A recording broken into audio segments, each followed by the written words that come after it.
The Chinese bride thought no one wanted her, until a little girl whispered, "Can you be my mommy forever?"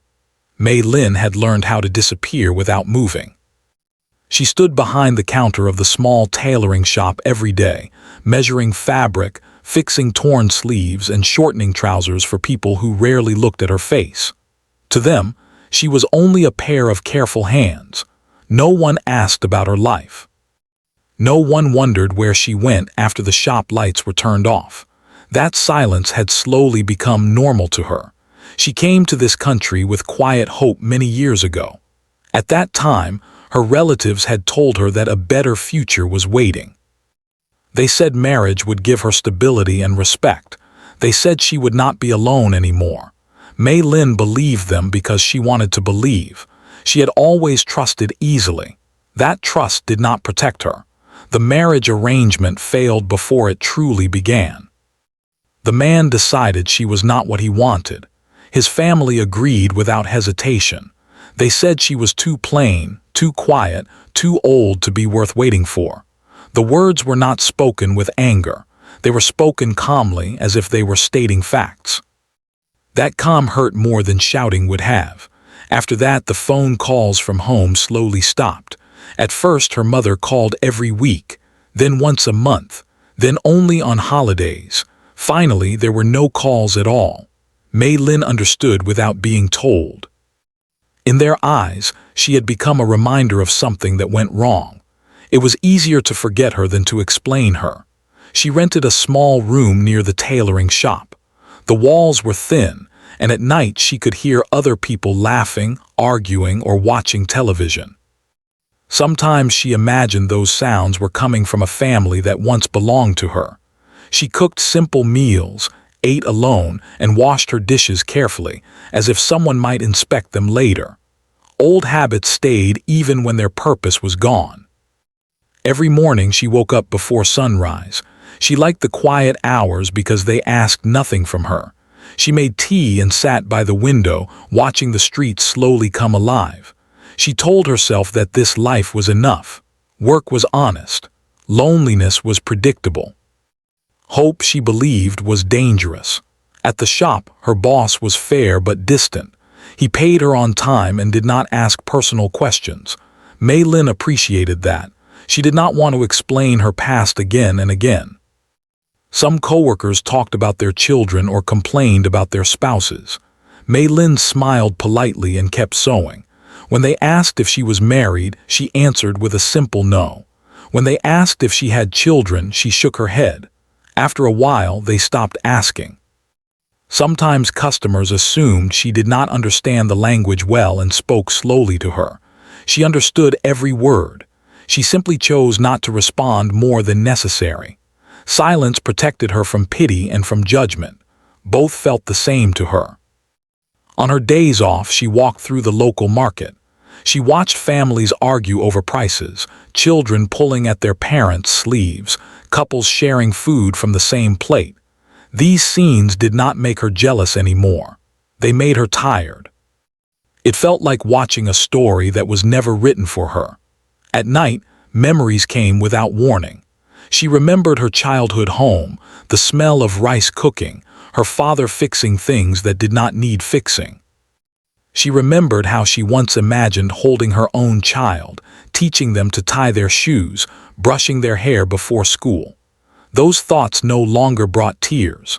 They felt like memories from another life. Mei Lin told herself that some people were meant to stand on the edges of other people's happiness. Not everyone was chosen. Someone had to be the extra piece that did not fit. Accepting that idea helped her sleep. One afternoon, the shop received a call from a man asking for urgent alterations. He sounded nervous, apologetic, and unsure. The boss asked Mei Lin to handle it because she was careful and fast. She nodded without interest. To her, it was just another order. When the man arrived, he looked tired but polite. He explained that he needed clothes fixed for his daughter's school event. He kept checking his watch, clearly worried about time. Mei Lin listened quietly and took notes. While she worked, she noticed a little girl standing close to her father, holding his hand tightly. The child did not speak at first. She watched Mei Lin with serious eyes, as if trying to understand her. Mei Lin felt uncomfortable under that gaze. Children often looked at her like that. She never knew why. Maybe they sensed her loneliness, or maybe she was simply different. Mei Lin avoided eye contact and focused on her work. She reminded herself not to get involved. Children grew attached easily, and attachments could break just as easily. She had learned that lesson too many times. As the father continued talking, the little girl stepped closer to Mei Lin. She touched the fabric carefully, then looked up at her face. Mei Lin forced a small smile. The girl smiled back, wide and bright, as if she had been waiting for permission. Something tightened in Mei Lin's chest. She turned away quickly, pretending to measure a sleeve. She did not want to feel anything. Feelings asked for things she could not give. When the appointment ended, the father thanked her sincerely. The girl waved before leaving. Mei Lin watched them go, then returned to her sewing machine. Her hands shook slightly, but she ignored it. That night she thought about the girl more than she wanted to. She told herself it was only curiosity. Still, when she lay in bed, she imagined the child's smile. She wondered what it felt like to be needed so openly, even for a moment. She pushed the thought away and turned toward the wall. Tomorrow would come, and it would look like every other day. That was safer. That was what she understood. Mei Lin did not know then that her quiet, invisible life had already begun to change, not because she asked for it, not because she believed she deserved it, but because sometimes the smallest presence can see what the whole world chooses to ignore. The next few days passed quietly, but something had shifted inside Mei Lin. She told herself nothing had changed, yet she found her thoughts returning to the little girl more often than she expected. While sewing buttons or pressing seams, she caught herself wondering if the clothes fit well, if the child would smile at the school event, if the father looked less tired now. Each time she noticed these thoughts, she pushed them away. Caring too much had never brought her peace. When the man returned to pick up the clothes, Mei Lin recognized his footsteps before she looked up.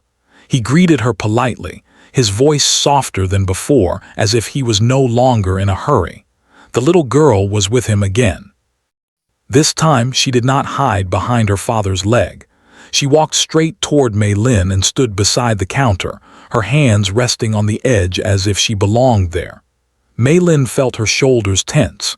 She focused on folding the clothes neatly, careful not to rush. The father checked the stitching and nodded with relief. He thanked her more than once, saying it meant a lot to him. He explained that raising a child alone was not easy, and small things like this helped more than people realized. Mei Lin listened without comment, but his honesty surprised her. Most people avoided such topics. The little girl leaned forward and whispered something to her father. He smiled and nodded, then looked at Mei Lin with slight embarrassment.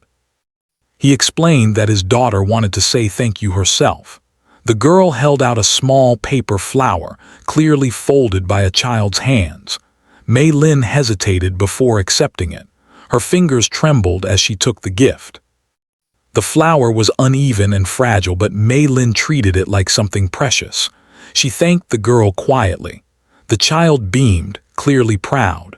For a moment, the world outside the shop seemed to pause. There was no noise, no rush. Only the soft space between three people who did not know how important this moment might become. After they left, Mei Lin placed the paper flower in her bag. She did not throw it away. That night she set it carefully on the small table beside her bed. She told herself it was only a polite gesture, nothing more. Still, she found herself looking at it before turning off the light. Over the next few weeks, the man returned to the shop more often. Sometimes it was for small repairs, sometimes just to ask a question. He always brought his daughter with him. Her name, Mei Lin learned, was Emily. Emily spoke more now, asking simple questions, pointing at fabrics, laughing when Mei Lin showed her how to measure cloth. Mei Lin answered briefly, keeping her tone calm, but inside she felt something slowly waking up. She noticed how Emily watched her hands, how carefully she listened, how she followed Mei Lin's movements as if they were a story. Mei Lin had never been someone children paid attention to. This made her uneasy. She worried about becoming important to someone who might leave. The father, Daniel, never forced conversation. He respected silence in a way Mei Lin appreciated. When he spoke, it was about ordinary things: work, weather, school. Slowly, trust formed, not through words but through consistency. He always arrived when he said he would. He always paid fairly. He never looked at her with judgment or curiosity. One afternoon, Daniel apologized for coming so often. He said Emily liked the shop because it felt calm. He admitted that since losing his wife years ago, he struggled to give his daughter a sense of steadiness. Mei Lin listened quietly, her heart heavy with understanding. She knew what it meant to lose something important and learn to live around the empty space it left behind. Emily tugged at Mei Lin's sleeve and asked if she could watch her sew. Mei Lin nodded. She slowed her movements, explaining each step in simple words. Emily nodded seriously as if learning a great secret. Daniel watched from a distance, surprised by how gentle Mei Lin seemed. He had never seen his daughter so focused. When it was time to leave, Emily asked when they could come back. Mei Lin froze. Daniel quickly said they did not want to bother her. Mei Lin surprised herself by answering before she could stop. She said it was fine. Emily smiled as if she had been given permission to breathe. That night, Mei Lin could not sleep.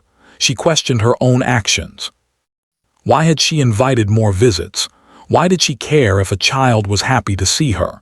She reminded herself that attachment led to pain. Still, another voice inside her whispered that maybe some connections were worth the risk. Days turned into weeks. Emily began bringing small drawings to the shop. Stick figures holding hands, houses with bright windows, simple shapes that told stories without words. Mei Lin accepted them all, placing them carefully in her bag. She did not display them. She feared what it would mean to let others see that part of her. One evening, Daniel asked if Mei Lin would join them for tea at a nearby cafe. He said Emily wanted to show her something.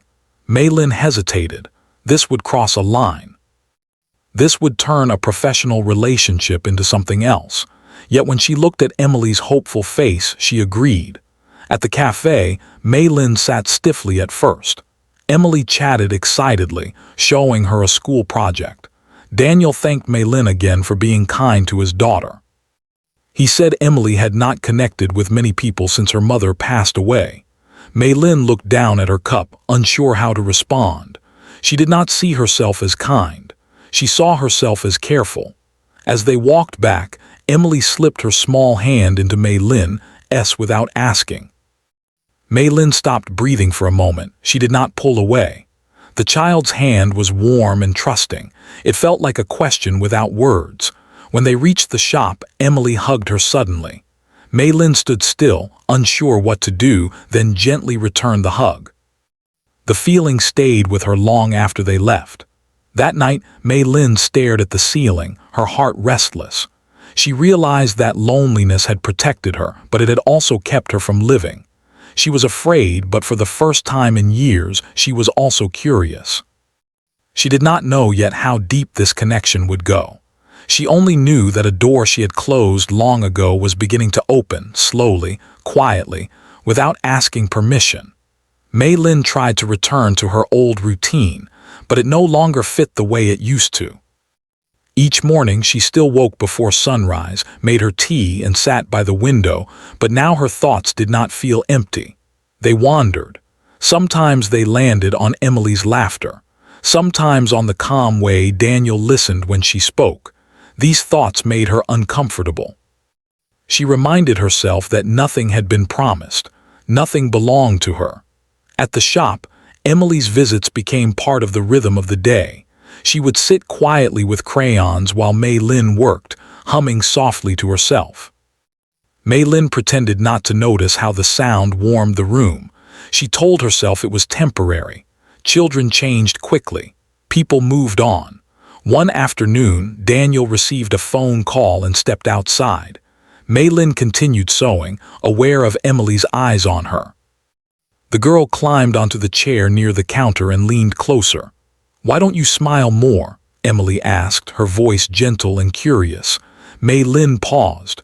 No one had ever asked her that. She thought for a moment and answered honestly. She said she had forgotten how.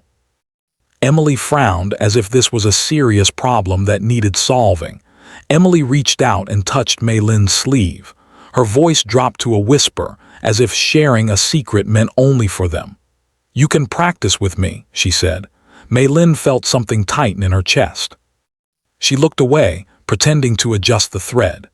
Children spoke without fear. They did not understand how words could open doors that had been locked for years. A few days later, Daniel returned to the shop alone.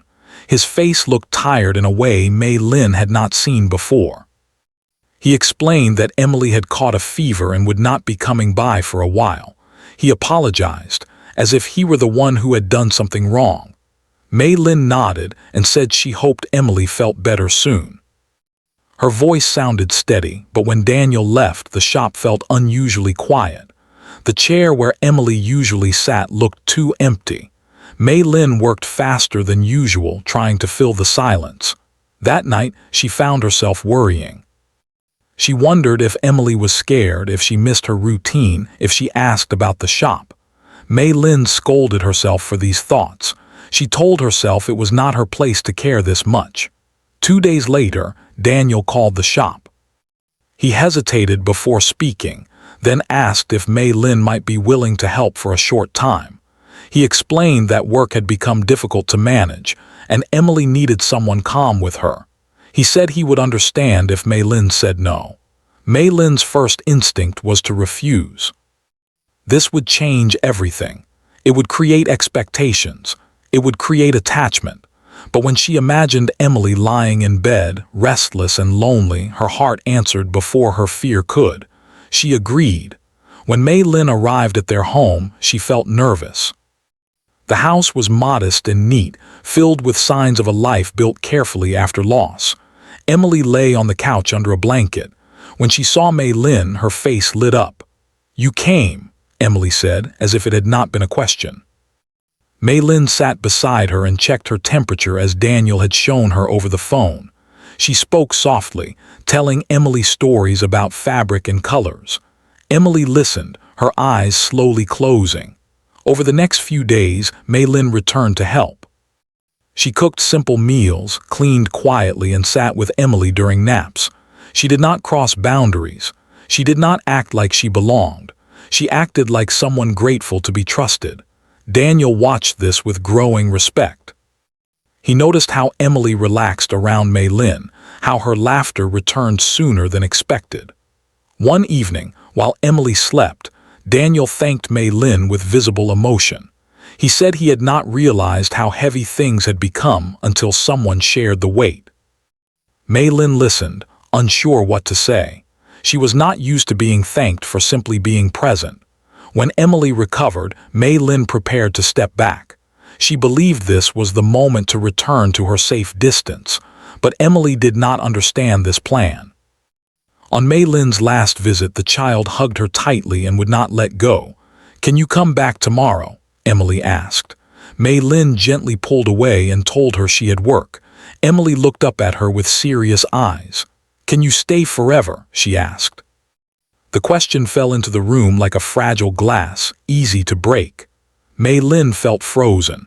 She looked at Daniel, unsure how to respond. He seemed just as surprised. Maylin knelt down in front of Emily. She spoke carefully, choosing each word as if it mattered more than anything else. She said forever was a very long time, and grown-ups had to think carefully about promises. Emily listened, but her expression did not change. Later that night, Maylin could not sleep. Emily's words echoed in her mind. Forever. The idea frightened her. She had never been anyone's forever. She had always been temporary, replaceable. The next day, Emily returned to the shop with Daniel. She was healthy now, full of energy. As Daniel spoke with the boss, Emily stood close to Mei Lin, holding her hand without asking. In a small voice meant only for Mei Lin, Emily whispered, "Can you be my mommy forever?" The world seemed to stop. Mei Lin's heart raced. She gently pulled her hand back, afraid of the answer rising inside her. She told Emily that she already had a mommy who loved her very much, even if she was not there anymore. Emily nodded slowly. "I know," Emily said, "but I want you too." Mei Lin stood up, pretending to organize fabric. Her eyes burned. She did not trust herself to speak. She was afraid that if she did, the careful walls she had built would fall. That evening, Mei Lin walked home in the rain without opening her umbrella. She let the cold soak into her clothes, hoping it would quiet her thoughts. She told herself that she needed to step away. Emily deserved stability, not someone unsure and afraid. The next day, Mei Lin told Daniel she needed some space. She said it kindly but firmly. Daniel looked disappointed but respected her decision. Emily did not come to the shop after that. Days passed. The shop returned to its old quiet. Mei Lin worked, ate, slept, but something was missing. The silence now felt heavy, not peaceful. She realized that the loneliness she once accepted had changed shape. It now carried regret. One evening, Mei Lin found one of Emily's drawings in her bag. She had forgotten it was there. The picture showed 3 figures holding hands. A simple house stood behind them, its windows bright. Mei Lin sat on her bed and held the drawing close. Tears came, slow and quiet. She understood then that being afraid had not protected her. It had only delayed what her heart already knew. She did not know what the future would bring. She did not know if she was strong enough to be chosen. But she knew she could no longer pretend that this connection meant nothing. Some doors, once opened, could not be closed without cost. And some questions, once asked, stayed with you until you found the courage to answer. The days after Mei Lin stepped back felt longer than she expected. She returned to her old habits, waking early, working quietly, speaking little. On the surface, everything looked the same. Inside, nothing felt settled. The silence she once trusted now followed her like a question she could not escape. At the shop, customers came and went. Fabric rolled across the counter. The sewing machine hummed steadily. Yet Mei Lin kept glancing at the door without meaning to. Each time it opened, her heart lifted for a second, then fell when it was not Emily. She told herself to stop hoping. Hope had already caused enough confusion. At night, she replayed moments in her mind. Emily's small hand in hers, the way Daniel listened without rushing her. The warmth of a house that had felt almost safe. She wondered if she had made the right choice by stepping away. She told herself she had done what was responsible. Children needed certainty, not someone who doubted herself. Still, doubt did not leave her alone. One evening, her phone rang. The number was unfamiliar. She almost let it go unanswered, but something inside her urged her to pick up. It was Daniel. His voice sounded careful, as if he did not want to push. He said Emily had been asking about her. Not crying, not demanding, just asking quietly every day. Daniel said he had not wanted to pressure Mei Lin, but he thought she should know. He added that Emily had been doing well at school but seemed less cheerful at home. Mei Lin listened without interrupting. Her chest felt tight. When Daniel finished speaking, she thanked him for telling her and said she needed time to think. He respected that, just as he always had. After the call ended, Mei Lin sat in the dark for a long time. She realized that stepping away had not erased the connection. It had only made its absence clearer. She asked herself what she was truly afraid of. Was it hurting Emily, or was it allowing herself to be needed again? The next morning, Mei Lin made a decision that surprised even her. She asked her boss for a few days off. He looked at her with mild surprise but agreed. Mei Lin rarely asked for anything. That alone told her how much this mattered. She walked to Daniel's house slowly, her steps unsure. When she reached the door, she hesitated. She could still turn back. She raised her hand, lowered it, then finally knocked. Daniel opened the door. For a moment, neither of them spoke. Then Emily appeared behind him. When she saw Mei Lin, her face lit up with a joy so pure it nearly broke Mei Lin's resolve. Emily ran forward and hugged her tightly. Mei Lin hugged her back, careful but sincere. She felt the familiar warmth return, stronger than before. They spent the afternoon together quietly. Mei Lin did not make promises. She did not explain everything. She simply stayed. She helped with homework, prepared dinner, listened to Emily talk about school. Daniel watched this with a thoughtful expression, saying little. Later that evening, after Emily went to bed, Daniel and Mei Lin sat at the table. The house was calm, filled with soft sounds of night. Daniel spoke honestly. He said he did not expect Mei Lin to replace anyone. He said he only wanted what was best for Emily and for her. He admitted that he himself was still learning how to open his heart again. Mei Lin listened, her hands folded in front of her. When it was her turn to speak, she spoke slowly. She told him about her past, about being made to feel unwanted, about learning to survive by expecting nothing. She said she was afraid of becoming important and then losing it all. Daniel did not interrupt.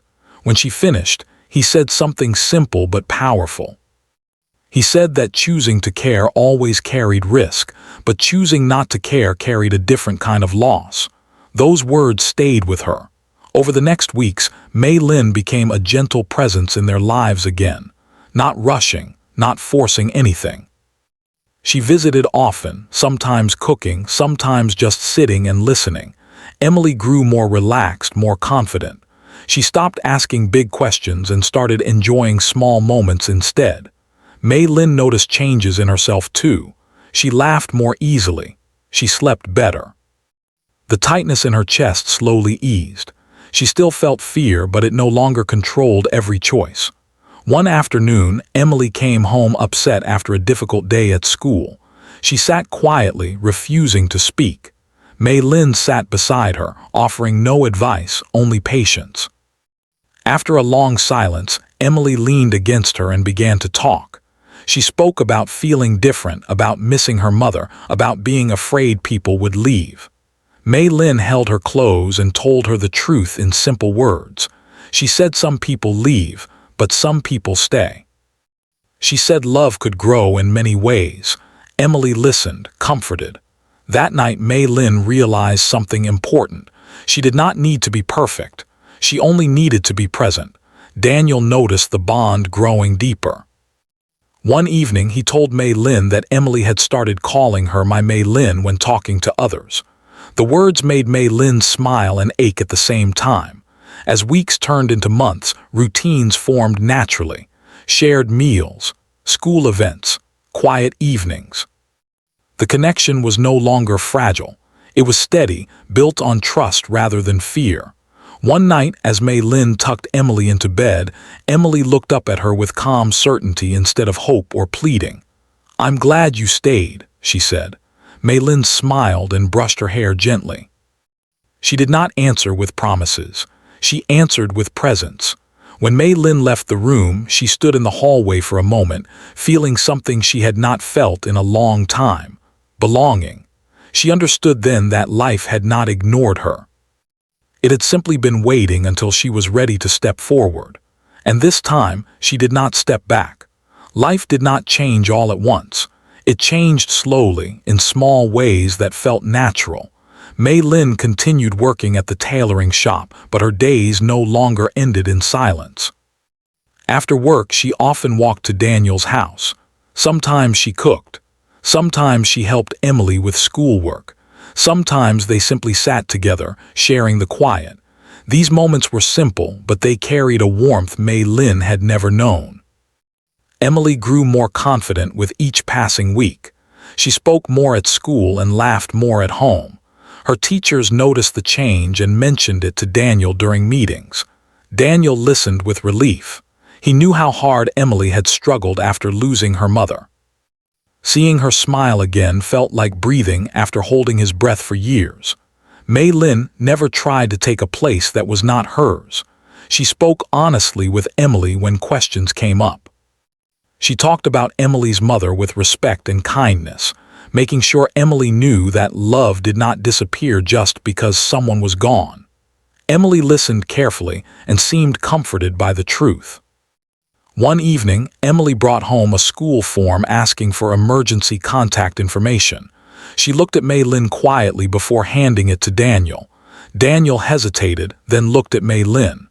"Would you be okay with this?" he asked gently. Mei Lin looked at the paper. It was a small thing, but it felt big. She nodded. Emily smiled softly, not loudly, not with excitement, but with calm acceptance. That smile meant more than any celebration. As time passed, people around them began to notice. Neighbors greeted Mei Lin warmly. Other parents at school included her in conversations. At first, Mei Lin felt uncomfortable with the attention. She was used to being unseen, but slowly she learned to accept it without fear. One afternoon, Emily had a school event where families were invited. Mei Lin hesitated, unsure if she should attend. Emily took her hand and said simply, "Please come with us." So Mei Lin went. She sat in the audience beside Daniel as Emily walked onto the stage with her classmates. When Emily looked into the crowd and saw them both there, her face lit up. Mei Lin felt tears rise, but she smiled instead. She understood then that presence mattered more than labels. After the event, Emily ran to them, excited and proud. She hugged Mei Lin tightly. A teacher nearby smiled and said, "She talks about you all the time." Mei Lin thanked her quietly, her heart full. Later that night, Daniel and Mei Lin talked again, as they often did. Their conversations had grown deeper over time. They spoke about the future, not with fear but with care. Daniel asked Mei Lin what she wanted, not what she thought others expected. Mei Lin took her time answering. She said she wanted a home where kindness was normal, where mistakes were forgiven, where love was not measured by perfection. Daniel listened and said he wanted the same. They did not rush decisions. They allowed trust to grow naturally. Love, they learned, did not need to be loud. It only needed to be steady. One quiet evening, Emily fell asleep on the couch between them. Mei Lin watched her breathing, slow and peaceful. Daniel spoke softly, afraid to wake her. "She chose you," he said. Mei Lin shook her head gently. "We chose each other." That understanding changed everything. Months later, on a calm weekend morning, Emily sat at the kitchen table drawing. She looked up suddenly and said, without hesitation, "I think families are made by staying." Mei Lin smiled. "I think you're right." Emily looked at her carefully. "Can I call you Mommy now?" The question was not whispered this time. It was not filled with fear or hope. It was calm and sure. Mei Lin felt her breath catch. She looked at Daniel, who nodded gently. Mei Lin knelt in front of Emily and said, "If that's what you want." Emily smiled and wrapped her arms around her. "I do." Mei Lin held her close, tears finally falling. They were not tears of sadness. They were tears of arrival. Life continued with its normal challenges. There were tired days, disagreements, worries about the future. But there was also laughter, shared meals, and quiet evenings filled with trust. Mei Lin sometimes thought about her past, about the years she believed she was unwanted. She no longer felt anger. She felt understanding. Those years had shaped her, taught her patience, taught her how to listen, how to stay gentle even when life was hard. One evening, as she tucked Emily into bed, Emily looked up and said, "I'm glad no one wanted you before." Mei Lin was surprised. "Why?" "Because if they did, you wouldn't be here with me." Mei Lin kissed her forehead and turned off the light, carrying those words with her. Later, as she stood by the window in her own room, Mei Lin realized something important. Being unwanted had never been the truth. It had only been a misunderstanding. She had been waiting for the place where her love was needed, and now she had found it. The woman who once believed she would always be alone now stood in a home filled with quiet joy. Not because her life was perfect, but because it was real, because she stayed, because love, when chosen freely, had chosen her back.